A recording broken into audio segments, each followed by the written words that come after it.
Hi friend, welcome to my channel mama's princess. आप सभी का मेरे चैनल पे दोबारा से स्वागत है। तो आज का ये टॉपिक मैंने कल ही बता दिया था अपने फर्स्ट वीडियो के डिस्क्रिप्शन बॉक्स में कि आज का टॉपिक इम्पोर्टेंस ऑफ एग्रीकल्चर होगा। ठीक है, सॉरी मेरे पास बोर्ड नहीं है, वाइट बोर्ड नहीं है, तो मैं आप लोगों को फिर लिख के बताती। तो मैं जैसे कि आप लोगों को लेक्चर देती हूँ या फिर जो भी वीडियोस बनाती हूँ, तो उससे पहले मैं अपने नोटबुक में नोट्स कर लेती हूँ, फिर मैं बताती हूँ इसी तरह से, क्योंकि मेरे पास बोर्ड नहीं है। सॉरी इस चीज़ के लिए अगर आप लोग को थोड़ी प्रॉब्लम हो रही होगी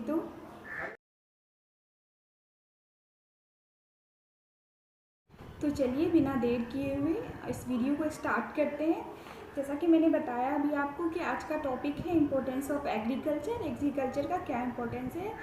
तो एग्रीकल्चर का बहुत सारा इम्पोर्टेंट है, एक एक पॉइंट मैं आप लोग को बताऊंगी, फिर वो हर एक पॉइंट को मैं वन बाय वन डिस्क्राइब करूंगी। ठीक है, तो पहला पॉइंट ये है सोर्स ऑफ लाइवलीहुड। जैसा कि मैंने पहला लेक्चर में बताया था कि इंडिया का टोटल 70% लोग जो हैं वो अपनी लाइवलीहुड के लिए एग्रीकल्चर पे डिपेंड करते हैं। ठीक, तो इसमें पहला पॉइंट क्या, तो इसी वर्ड से डिस्क्राइब हो गया सोर्स ऑफ लाइवलीहुड। तो एग्रीकल्चर से जो है मतलब लोग अपना जीवन यापन करते हैं, अपना मतलब पूरा लाइफ का जो भी उन्हें रिक्वायरमेंट होती है वो उस चीज़ को फुलफ़िल करने के लिए वो टोटली एग्रीकल्चर पे डिपेंड करते हैं। जैसे कि हमारे कंट्री के 2/3 लोग अप्रॉक्सीमेटली वो विलेज में रहते हैं। ठीक, तो जो लोग विलेज एरिया में रहते हैं तो वो अपने मतलब लाइवलीहुड के लिए, अपने पूरे जीवन यापन के लिए वो एग्रीकल्चर पे डिपेंड करते हैं, वो खेती करते हैं। ठीक है, तो इस तरीके से क्या हुआ कि एग्रीकल्चर के थ्रू लोग अपना जीवन यापन भी करते हैं, अपने लाइफ की रिक्वायरमेंट को भी फुलफ़िल करते हैं, खाने से लेके कपड़े से लेके हर एक चीज़ की रिक्वायरमेंट को फुलफ़िल करते हैं। दूसरा पॉइंट है major component of national income. ठीक, तो जो एग्रीकल्चर का वर्क है ये मतलब बहुत ही एक्सपेंड करता है, मतलब बहुत ही बड़ा इसका वर्क है। ठीक है, कैसे, क्योंकि इंडिया मतलब एक कृषि प्रधान देश है। ठीक, तो जो एग्रीकल्चर होता है, ठीक, तो इसका इम्पोर्टेंस नेशनल इनकम में तो होता ही होता है। ठीक, और भी बहुत सारी चीज़ें में होता है, वो मैं आपको वन बाय वन बताऊंगी। तो पहले डिस्कस इस पॉइंट को करते हैं, major component of national income को। जो एग्रीकल्चर है वो इंडिया के जीडीपी में 22% कंट्रीब्यूशन करता है। क्यों? क्योंकि इंडिया के 70% लोग एग्रीकल्चर पे डिपेंड है, एग्रीकल्चर करते हैं, खेती करते हैं। ठीक, और लाइक जैसे अदर कंट्री में लाइक अमेरिका में एग्रीकल्चर का कंट्रीब्यूशन ओनली 2% है, ओनली 2% है। ये नोटेबल है, आप लोग नोट डाउन कर सकते हैं कि एग्रीकल्चर के थ्रू अमेरिका में मतलब कि कंट्रीब्यूशन उसका जीडीपी में सिर्फ 2% है, बल्कि उसी के कंपेयर में अगर इंडिया में देखा जाए तो 22% है, जो एक डेवलपिंग कंट्री के लिए बहुत ही ज़रूरी है। ठीक, तो तीसरा पॉइंट है सपोर्ट इंडस्ट्रीज। मतलब लोग सोच रहे होंगे इस पॉइंट को कि ये इंडस्ट्री को कैसे सपोर्ट करता है, तो घबराने वाली बात नहीं है, मैं आगे आप लोग को एक्सप्लेन करती हूँ कि इंडस्ट्री को कैसे सपोर्ट करता है। तो चलिए इस पॉइंट को समझते हैं कि इंडस्ट्री को कैसे सपोर्ट करता है। ठीक, जो रॉ मटेरियल होता है इंडस्ट्री को वो एग्रीकल्चर सप्लाई करता है। ठीक, रॉ मटेरियल एग्रीकल्चर सप्लाई करता है इंडस्ट्री को, उसका मतलब उसकी इंडस्ट्री की ग्रोथ के लिए एंड डेवलपमेंट के लिए ये रॉ मटेरियल सप्लाई करता है शुगर इंडस्ट्री को, जूट इंडस्ट्री को, तंबाकू इंडस्ट्री को, और भी बहुत कुछ को ये रॉ मटेरियल सप्लाई करता है एग्रीकल्चर के थ्रू। ठीक, अब चौथा पॉइंट है कमर्शियल इम्पोर्टेंस ऑफ एग्रीकल्चर का कमर्शियल क्या इम्पोर्टेंस है। ठीक, तो एग्रीकल्चर का कमर्शियल इम्पोर्टेंस ये है कि भारत में मतलब इंडिया में हमारे किसान फसल उगाते हैं कमर्शियल पर्पस के लिए, मतलब बेचने के लिए, मतलब खेती करने एक बिग स्केल पे करते हैं। ठीक, तो वो जब खेती बिग स्केल पे करते हैं तो उससे वो क्या करते हैं, वो उन फसलों को गवर्नमेंट को देते हैं। ठीक, एक तो फिर गवर्नमेंट उनको वापस से उन फसलों की एक जो मतलब कीमत होती है वो प्रोवाइड करवाते हैं।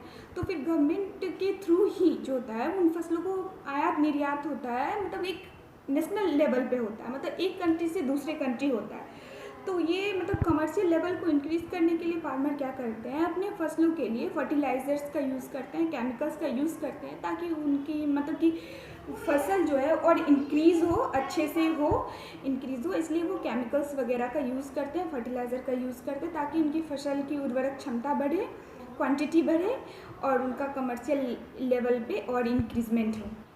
अगेन एक पॉइंट है, एग्रीकल्चर के थ्रू बढ़ती जनसंख्या के फूड की रिक्वायरमेंट को फुलफ़िल किया जाता है। जैसा कि हम सब जानते हैं कि अभी मतलब कि एग्रीकल्चर का बहुत ज़्यादा इम्पोर्टेंस है, बहुत ज़्यादा रिक्वायरमेंट है हमारे कंट्री में, क्योंकि इंडिया का पॉपुलेशन बहुत ही रैपिडली ग्रोथ होता है, बहुत ही रैपिडली ग्रोथ हो रहा है। जैसे जैसे इंडिया का पॉपुलेशन ग्रोथ होता है तो लोगों की मांगें भी बढ़ती है, फूड के लिए मांगें भी बढ़ती है, क्योंकि जीने के लिए फूड की तो रिक्वायरमेंट होती है, तो उनको फुलफ़िल करने के लिए एग्रीकल्चर जो है बहुत बड़ा योगदान निभाता है।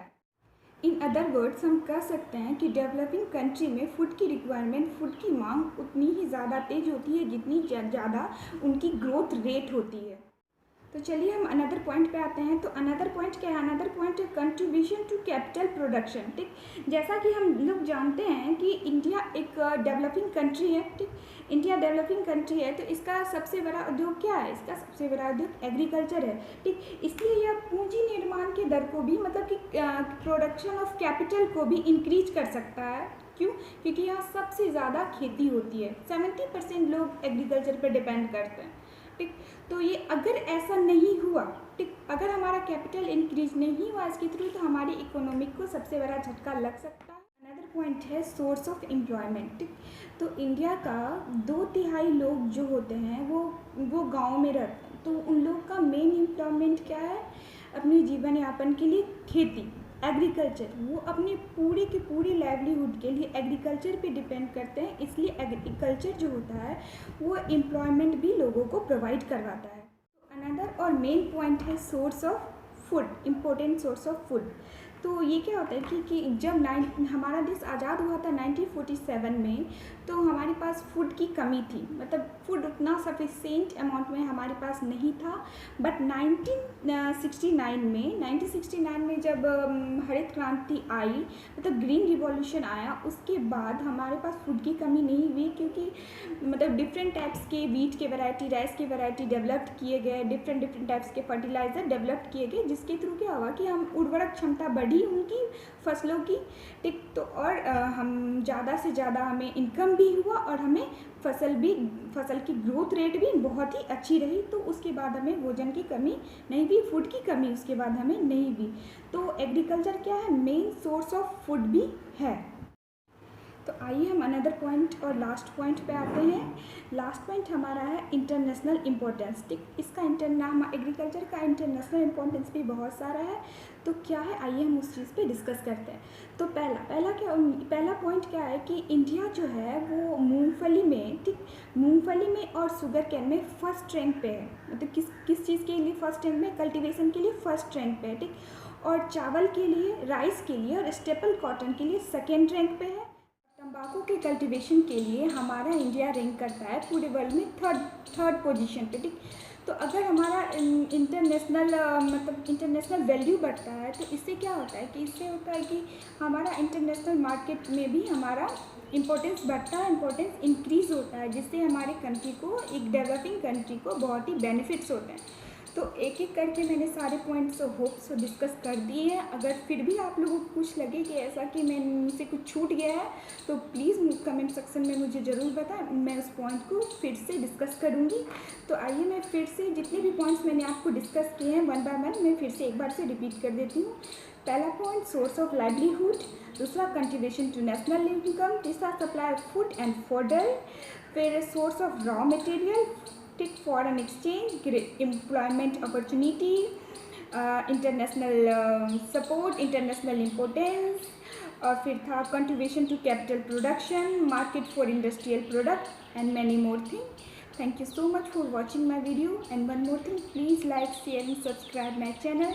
प्लीज़ अपना प्यार दीजिएगा मेरे चैनल पे, इसके लिए आप लोगों का बहुत बहुत धन्यवाद। मिलती हूँ मैं आपसे नेक्स्ट वीडियो में, तब तक के लिए टाटा एंड बाय।